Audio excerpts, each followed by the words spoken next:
this. Another fun, relaxed setting. I don't know where he went. There was a red cardinal up above me chirping away. So welcome everybody to my main Corvette channel. This is our Tech Tuesday segment. I do have a second channel. It's called Corvette Shorts and More. Link is down below in the description. It allows us to extend our Corvette content and share experiences and all the fun that we're having with you guys and this car. On today's show, Chuck and I have not necessarily a disagreement, but create some awareness for you guys, a little bit of a follow-up to last week's Tech Tuesday in regards to adding a high wing or an aftermarket spoiler to your car. I'm also going to give you guys a couple of tips inside the C8 Corvette that I think you're going to enjoy. But before we do that, and yes, we will finish up with a beautiful ride segment, let me grab my my cheese to go along. Like what? This is actually some good cheese to go along with my wine to start today's show, and it's just to give you my concern and my feedback from Sunday's Coffee with Conti. I'm disappointed in the views, I guess. And it's because I'm so passionate about the car and the customer and the experiences. I don't think you guys know to the degree, the time that we put forth to present content to you guys. So when I go to these events, I participate in the events and the car shows, and I'm thinking about how I'm going to film it, capture it, and share it with you guys so it has some nice flow and content. I had an hour and 20 minutes of footage from my autocross session, and I edited it down to 20 minutes. Okay, so that was a lot of work in its own regard, but do you guys just not like autocross? This is new for me, and I want to share that experience of Corvette with you guys. So I'm discovering a lot of things. I'm having a lot of fun. I just thought you would find that interesting, because if you're looking for this channel to be, and I guess I should bring back the nerdy news guy, talking just about production and constraints and order and delays and blah, blah, blah, blah, blah. I mean, I got a buddy of mine that saw the video on Corvette Shorts and More talking about this month's constraints and ordering, and he says, man, I'm not even trying to buy a car right now, and my head hurts listening to that crap. It's frustrating for us too, guys.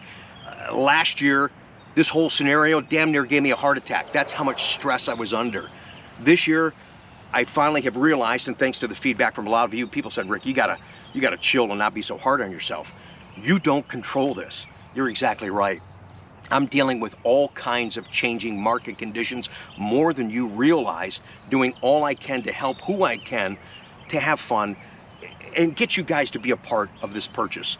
There's so many people that are coming new to the marketplace that want a piece of Corvette, and I think that's great for the brand and for our future. But going back to Sunday's video, I mean, if you guys, you know, I'm trying to be creative. I'm really thinking about that. I mean, I was frustrated too because Ryan forgot to turn on the camera inside the car. Some of the audio wasn't working on some of the cameras, so, you know, that frustrates me when I'm in edit. So I'm like, okay, how am I still going to share this with you guys but not have what I needed out of that segment? But if you don't want to see that kind of crap, then let me know. I just won't spend that time. That was a 5-hour edit in the middle of the night Sunday morning to present to you. And I have so much expectations. I've got a couple other side projects that have been put on hold because I'm trying to take care of retail, trying to worry about consistency and content for you guys on the channel. And I don't want those projects to be on the side. I want them to come front and forward. There's stuff that I'm going to have fun doing. It allows me to express my creativity, and I think at the same token, for you folks as Corvette fans, enthusiasts, owners, and would-be owners, that you'll find these projects that I want to do and want to share and bring to you useful and informative and fun. So I think that's the key. Fun is what we got to remember in regards to this car.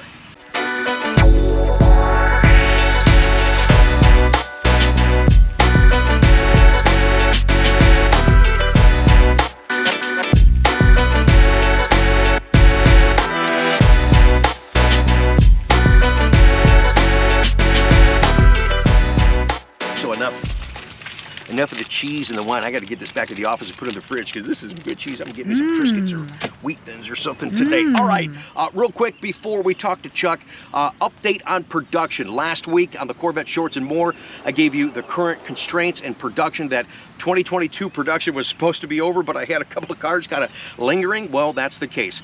And it's funny to watch other content on YouTube, guys that don't have a stake in the game as far as retail representation, talking as an authority about what's going on with production. Sometimes it's regurgitated information from myself or other news outlets, but let me just tell you, no, 22 production is not done. At some point, 23s will start this week. They've got, I think, just over 700 jobs that are finishing this week, and either Thursday or Friday they'll start 23, so that's why 23 kind of has the official start week of 5/16, as we reported over a month ago. And one more piece of current Corvette news. This came out late Monday afternoon. Talk about changing market conditions. I mean, changing right before our very eyes, and this is a result of the raising gas prices, I'm sure.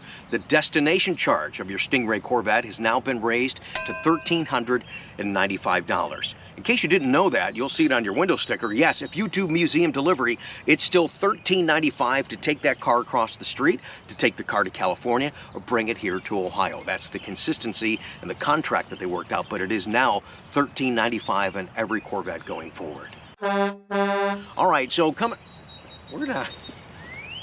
Not sure where my buddy went, my red cardinal. One of my favorite birds is in fact a red cardinal. Still to come on today's upload, I'm going to share with you a couple of tips on the C8 Corvette, especially if you have a hardtop convertible, so you don't make the same mistake that I made. And then if you're into digital readouts, I got a little tip for you that I think you'll have some fun with. But first, let's go see Chuck and kind of air out our disagreement and create the awareness if in fact you some point will take off the existing spoiler and want to add another spoiler to your C8 Corvette.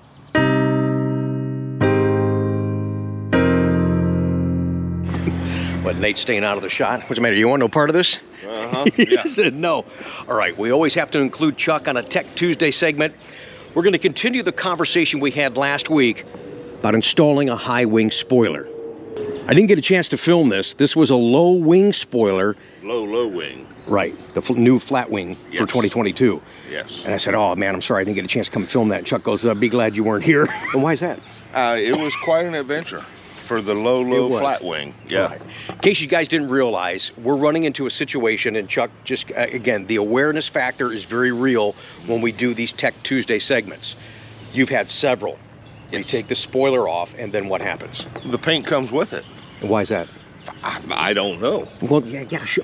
This is where you're supposed to show the people what we're talking about. Oh, Would you? No, I don't know why Get your finger, start pointing. I don't know why the paint's coming off. I mean, I put hundreds and hundreds of spoilers on the C7s. Right. Never had this problem. Correct. This is crept up with the C8s for some reason. Why, I don't know. Right. I just know that the low wing bolts on the same pattern as the mid wing or the high wing. Correct. So that's not a problem. But the problem is it's wider. The double-sided tape is wider.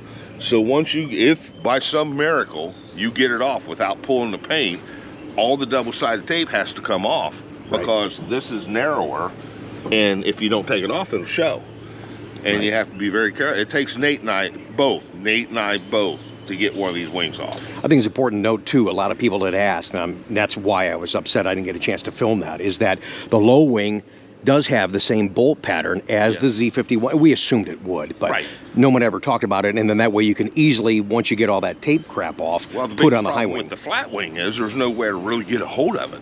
Right. Because it's flat to the car. Right. At least on the low wing, they come up a little bit, so you can get a hold of it and try to get in there and separate the tape from the spoiler or the car.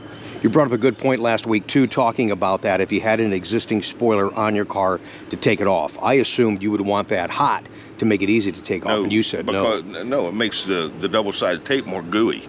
Okay. The colder the better. Right. Because then it separates easier. So the double-sided tape is going to be underneath these posts on your existing spoiler, and it's also on the car. So as Chuck is removing that, some of the paint on the bumper is actually coming off. We had a couple of situations, so here's where you and I disagree just a little bit, and I was upset. We don't disagree, it's just, I agree with you, it just is what it is. Okay, well this is what he said. He says, hey Rick, you got to know that when we're doing this, if you have an existing spoiler and it comes off, and we talked about where the bumper had to be repainted a couple of times. We submitted those claims to Chevrolet, and they said, They denied, because Correct. they say it's not a paint defect. Okay. So, and from here going forward, because as a dealership, we had to pay for the last two. Right. And their management's no longer willing to pay for it. So if we put a high wing on and the paint happens to come off the bumper, unfortunately it's going to be on the customer to have the paint repaired. Right. So you guys will have to sign a waiver acknowledging that in the event you have an existing spoiler and you want to put something like this on, or sometimes you're getting some aftermarket stuff. Yeah. You'll have to say, okay, in the process of installation, if the paint comes off and we have to paint the bumper, because when it comes off, it just rips and it comes all the way into here or right into here. And you can't just touch up that area. You have to paint the entire rear bumper. So here's where I got upset. And I said, well, wait a minute. Especially a lot of times you guys will do this within the first year. So the paint is actually covered under your warranty for the first year from defects. And I think that's a defect if you take this spoiler off and the paint comes with it, especially if you're installing a Chevrolet accessory. So I think Chevy should pay for that. And Chuck said, Rick, we submitted several claims and they said no on every single one. Yep, and we ended up eating it as a dealer. And you brought up a good point, and I agree with you, and I think that's why we shared this last year in 2022. If you ordered, and here's where I got another complaint with that. So if you ordered the high wing on your car, If you was able to, back when you was if able you, to. exactly where I'm going. If you were able to, so when the car came in, you would have to do this at prep, part of the PDI process, but the car came in with pre-drilled holes already. And no wing. And no wing. Even if you had a Z51, it came with no wing. So here's where I got upset, and I'm like, well, wait a minute. If we can't get the high wing because of parts situations on the order, it's not the customer's fault, and they get a Chevrolet high wing later and go to put it on the car and the paint rips and then they got to pay for it. I don't make the rules, I just try to play by them. Whatever, man. So there you go. Just more awareness, more realism on what we're dealing with your cars and what you guys may be dealing with at other places. If in fact you decide, there's a lot of people that like the high wing, and I like this. This is John's car, by the way, that we're delivering next week. Sorry, it's not clean for delivery. It's going to Illinois, and I love the red high wing on the red car. Man, is that freaking hot. You have the black posts that go with all the carbon flash accents down here. This looks great. This looks like it comes and goes with the car. It doesn't look like an added aftermarket scenario. So I mean, and Nate and I take our time. I know you do. It's not like we're just in here, bare knuckled going at it all No, because weekend. if you rush it, you're definitely going to pull the paint. Oh yeah. I mean, we take extra care and time, try our best not to pull the paint. Right. But even on this one, fortunately, it was underneath where this was. When I rolled the double-sided tape off, it had a few little flakes in it. Okay. But once it goes back down with the double-sided tape, it's sealed, so it's no problem. It's good. But right. It didn't come out where you could see it, thank goodness. All right. Thank you, Chuck. Thank you guys for watching. Don't go anywhere. We're going to show you a couple of fun things on your C8 Corvette as Tech Tuesday continues.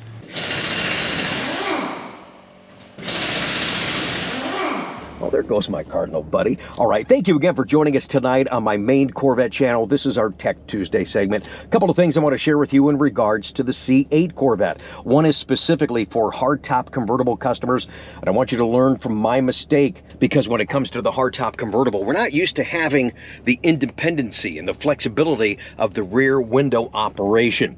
You guys know when you put your convertible top down, you can push this button on your door, continue to hold it down until the top cycle is complete.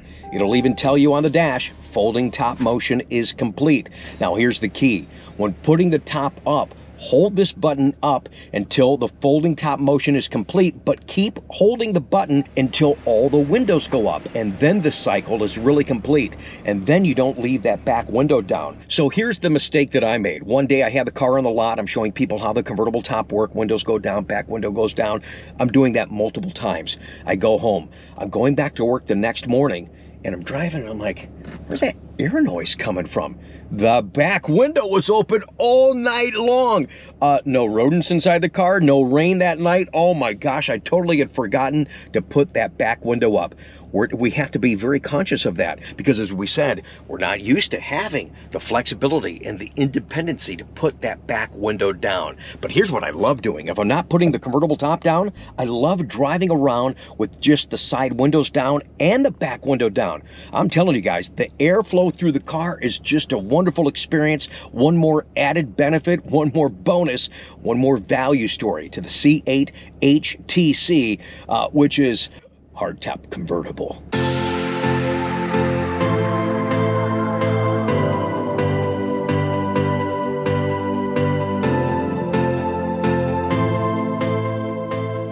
All right, one more tip for the C8 Corvette. If you guys, I mean, there's so many features on this car, you guys will get dizzy. So we'll go through them one at a time so we don't overload you like we do a delivery. You forget half the stuff that we're talking about. But if you're that client that likes stuff in a digital readout, then you just might like this feature if you have a 21 or newer C8 Corvette. Okay, so when you get your car from Chevrolet, your mode selector is already set up as a link to drive mode, meaning when you change the mode selector down here, I'm currently in touring. When I turn this to the right and I go to sport, it already has a preset screen. And when I go to track, it also has a preset screen. You can actually override this stuff. I'm going to show you here in just a moment how you can override it for one particular feature that I want to show you today. So there's two ways that you can see this digital readout I'm going to show you, but there's only one screen in which it displays it. You're like, what? Okay, hang on. Now, before we start tonight, it's important to note on your mode selector, when you guys turn this dial, yes, it's really cool. You're changing the dash, but it's also important to note that you're changing the setup and the feel of the car, from the steering, possibly the suspension if you have magnetic ride control, the accelerator feel, the brake feel, the engine sound. You are changing the whole complexity of this car. When you go to track, yeah, you'll feel it in the steering. It's very, very heavy. The brakes are going to be heavy. The throttle, it's going to be real responsive. Be careful in what setting you're in so you know that why your car feels as it does, and should you be in that setting for the driving situation that you're in. Now, maybe you'll see one screen that you like in particular, and you want that screen to be there all the time, regardless of what you do with the mode selector. Like I said, I have mine in the preset factory setting, so when I turn this mode selector, it is what they call link to drive mode. So when I go to sport mode, it comes up to the sport screen.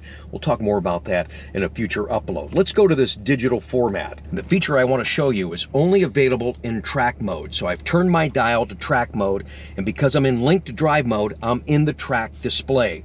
Keep in mind, you can take this tab right here, toggle over to options. Use this dial right here. I'm going to scroll down to tachometer. I'm going to push this, kind of like a check mark. So I'm going to push this. Tachometer says it's traditional. Right here, as you see the colored bar.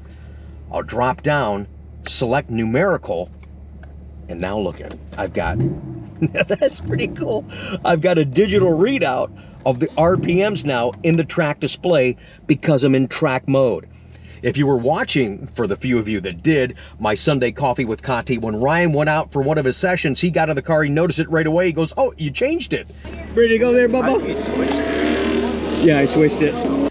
It's really cool. The only bummer is it doesn't reciprocate up on the head-up display. So say you want this display. You like those digital RPM readings. Again, I'm in a 21. This is available on a 21, 22, and I'm sure it will continue on 2023. But if you want this display, but you don't want to be in track mode because you saw all those heavy settings that we were talking about, so this is one way that you can get to this, in track mode. So for right now, I'm going to leave it in numerical because that's what we want in another setting. I want to be in the touring mode setting, but I want this display. How do I get there? Take this button right here, go back. We're into options. Scroll up. Display design. Push it to select it. Boom. Notice how it says link to drive mode. Let's get out of that. We're going to scroll down. As you scroll down, there's touring, sport, track. I'm going to select track. I'm going to go back to my audio like I like to be. I'm still in track mode. Now I'm going to take my mode selector, turn to the left 2 times. We'll go to sport. Oh, the dash didn't change. I'm going to go to touring, and I'm still in the track mode. Now I've got my, this is actually dangerous, a lot of fun. Again, I really wish, I should ask the guys at the bash next year, can they get this digital RPM readout, the numerical right there in the head-up display? It looks like they got spot for it there in the center. Oh my gosh. So when you're in the options and display design, if you select track, it's in track no matter what you do here in this mode selector. And because we already set up the tachometer to be numerical, it's there for you even though we're in the touring mode. Well guys, how about that today? We covered even more than I anticipated on today's upload. I hope you enjoyed the information and the conversation. Don't go yet. I love showing off your cars, your beautiful rides now. Continue to support the channel by subscribing here and on our shorts channel. channel, thumbs up the video, continue to make those comments down below. I do care about what you guys think. I want to bring you useful content. I want to have fun. I want to continue to connect with you guys through this car and our channel. Have a great night.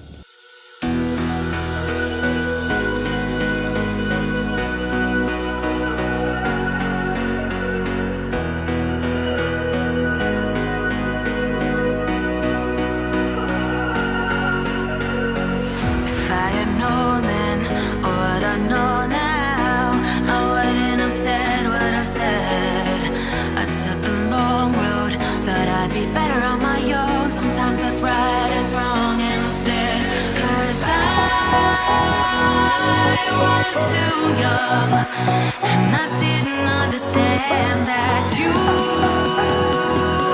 were the one, and I can't wait to see you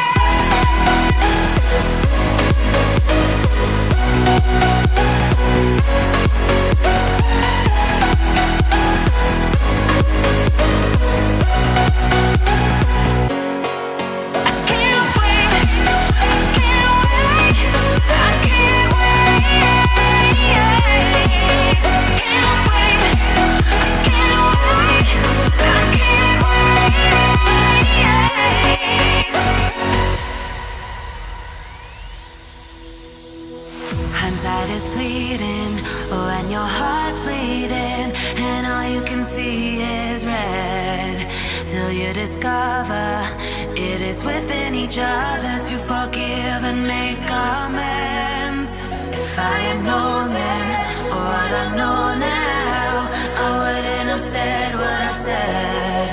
I took the long road, thought I'd be better on my own. Sometimes what's right is wrong instead, 'cause I was too young, and I didn't understand that you were the one, and I can't wait to see you again.